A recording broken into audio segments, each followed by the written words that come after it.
लम्हा मौजूद की तलाश।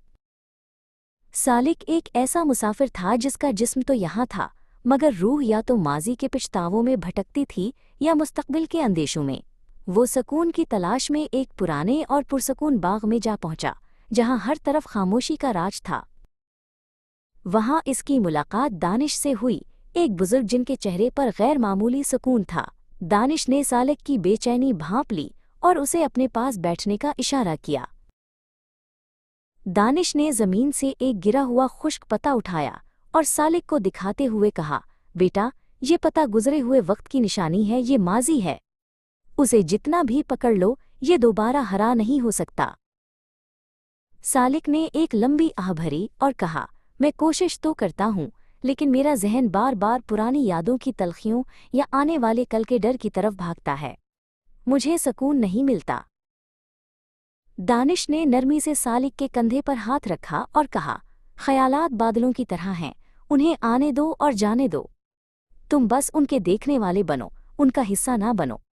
सिर्फ इस सांस पर तवज्जो दो जो अभी तुम्हारे अंदर जा रही है। वो दोनों चलते हुए एक छोटी सी नदी के किनारे पहुंचे। दानिश ने कहा, इस नदी को देखो। जो पानी गुजर गया वो तुम्हारा नहीं, जो अभी तक नहीं पहुंचा वो भी तुम्हारा नहीं। सिर्फ वो पानी तुम्हारा है जो उस वक्त तुम्हारे कदमों को छू रहा है।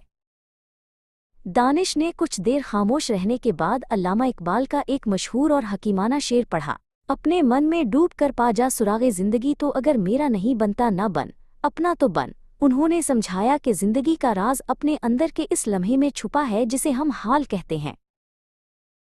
अल्लामा इकबाल के अल्फाज ने सालिक के दिल पर गहरा असर किया। उसे पहली बार परिंदों की चहचहाहट, फूलों की खुशबू और अपने इर्द गिर्द के रंगों का शिद्दत से एहसास हुआ। कायनात जैसे बोलने लगी थी। उसे एहसास हुआ कि असल सफ़र मेलों का नहीं बल्कि एक लम्हे का था।